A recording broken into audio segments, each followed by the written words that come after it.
महाराष्ट्र के नए मुख्यमंत्री के रूप में शिवसेना के नेता एकनाथ शिंदे ने शपथ ले ली है। राज्यपाल भगत सिंह कोश्यारी ने एकनाथ शिंदे को सीएम पद और गोपनीयता की शपथ दिलाई। वहीं बीजेपी नेता देवेंद्र फडणवीस ने उप मुख्यमंत्री पद की शपथ ग्रहण की। सीएम के साथ शपथ ग्रहण समारोह के बाद अब मंत्रिमंडल का विस्तार हुआ। पीएम मोदी ने ट्वीट कर नए सीएम एकनाथ शिंदे और डिप्टी सीएम देवेंद्र फडणवीस को बधाई दी। उन्होंने कहा कि एकनाथ शिंदे जमीनी स्तर के नेता हैं। वो अपने साथ समृद्ध राजनीतिक, विधायी और प्रशासनिक अनुभव लेकर आए हैं। वो महाराष्ट्र को और ऊंचाइयों पर ले जाने की दिशा में काम करेंगे। एनसीपी चीफ शरद पवार ने कहा है कि आज किसी ने नहीं सोचा था कि एकनाथ शिंदे सीएम बनेंगे। शिंदे के सीएम बनने की कल्पना नहीं की थी। बीजेपी में एक बार आदेश आ जाए, चाहे वो दिल्ली हो या फिर नागपुर, फिर कोई बदलाव नहीं आया। और वहीं आदेश आया और उसका असर राज्य के मुख्यमंत्री पर पड़ा। मुख्यमंत्री के रूप में काम करने वालों ने उप मुख्यमंत्री के रूप में शपथ ली।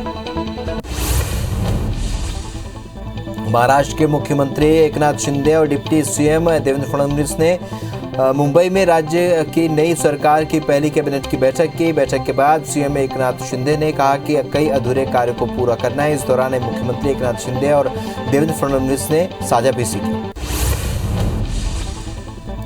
इंदौर में कांग्रेस ने निकाय चुनाव को लेकर अपना घोषणा पत्र जारी किया। इस दौरान पूर्व मंत्री सज्जन सिंह वर्मा, विजयलक्ष्मी साधव, प्रत्याशी संजय शुक्ला समेत कई नेता मौजूद रहे। कांग्रेस ने अपने वचन पत्र में सबसे बड़ी घोषणा यातायात सुधार को लेकर किया।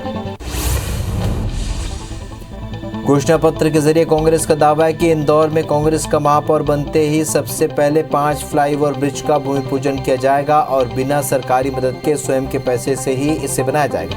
इसके साथ ही स्मार्ट सिटी में मकान के पुनर्निर्माण की अनुमति में राहत देने, नक्शा मंजूरी आसान करने और कॉलोनियों को मेंटेनेंस शुल्क से मुक्ति समेत कई वादे किए। कांग्रेस मीडिया कमेटी के उपाध्यक्ष अजय सिंह यादव ने प्रेस कॉन्फ्रेंस कर शिवराज सरकार से शासकीय नौकरियां देने के मामले में श्वेत पत्र जारी करने की मांग की है। कांग्रेस ने आरोप लगाया कि बीजेपी सरकार ने 18 सालों के कार्यकाल के दौरान सरकारी नौकरियों में बेरोजगारों को नियुक्त करने के बजाय उनसे भर्ती परीक्षा के नाम पर सिर्फ परीक्षा शुल्क वसूला है। मध्य प्रदेश के सभी 16 नगर निगम और सभी निकायों का घोषणा पत्र बीजेपी कल जारी करेगी। भोपाल में संकल्प पत्र जारी करने के मौके पर सीएम शिवराज सिंह, बीजेपी प्रदेश अध्यक्ष डी शर्मा मौजूद रहेंगे। मुख्यमंत्री शिवराज सिंह चौहान के पर्यावरण बचाने की मुहिम का निकाय चुनाव में भी असर दिखेगा। कल एक साथ मध्य प्रदेश के सभी निकायों में पौधारोपण किया जाएगा। निकाय चुनाव को लेकर प्रत्याशी पौधारोपण करेंगे। साथ ही सभी उम्मीदवार पर्यावरण बचाने का संकल्प लेंगे। इसके साथ ही संकल्प पत्र में भी पर्यावरण बचाने के लिए योजनाओं का जिक्र किया जाएगा। ग्वालियर में आप के घोषणा पत्र पर कांग्रेस ने कहा है कि उन्हें आम आदमी पार्टी के मैनिफेस्टो से कोई फर्क नहीं पड़ता। वो चुनाव मैदान में है ही नहीं, बल्कि दूसरी पार्टियों के वोट काटने के लिए चुनाव लड़ रही है। कांग्रेस 1-2 दिन में अपना मैनिफेस्टो जारी करेगी। ग्वालियर में निकाय चुनाव को लेकर आम आदमी पार्टी ने अपना मैनिफेस्टो जारी कर दिया है। आप पार्टी ने अपना मैनिफेस्टो दिल्ली मॉडल पर जारी किया है, जिसमें हाउस टैक्स माफ, कमर्शियल टैक्स को माफ करने की बात कही है। जिसके साथ ही हर घर को 20,000 लीटर पानी मुफ्त देने की बात भी प्रमुखता से उठाई गई है। भोपाल में पंचायत चुनाव के दूसरे चरण का प्रचार थम गया है। कल सुबह 7 बजे से दोपहर 3 बजे तक दूसरे चरण के लिए मतदान होगा। 106 जनपद पंचायत और 7661 ग्राम पंचायत में वोटिंग होगी। इसके आधार के लिए 23,900 से भी ज्यादा मतदान केंद्र बनाए गए हैं। मतदान के तुरंत बाद ही मतगणना होगी। सिंगरौली के देवगवा पंचायत में सरपंच प्रत्याशी के पति ने शराब बांटने का आरोप लगाया है। पुलिस ने प्रत्याशी पति के खिलाफ आचार संहिता का उल्लंघन का मामला दर्ज कर लिया है। इसके पहले भी प्रत्याशी के पति पर लोगों को पैसे बांटने का वीडियो सोशल मीडिया में वायरल हुआ था। भोपाल में कमिश्नरेट सिस्टम शुरू होने के बाद पहला नगरीय निकाय चुनाव है। पुलिस ने चुनाव को लेकर अपना सुरक्षा प्लान तैयार कर लिया है। भोपाल में मेयर और 85 वार्डों के लिए 6 जुलाई को होने वाले मतदान के लिए 547 बूथों को संवेदनशील माना गया है। इनमें से 91 अति संवेदनशील भी हैं। अति संवेदनशील बूथ पर सशस्त्र बल तैनात किया जाएगा।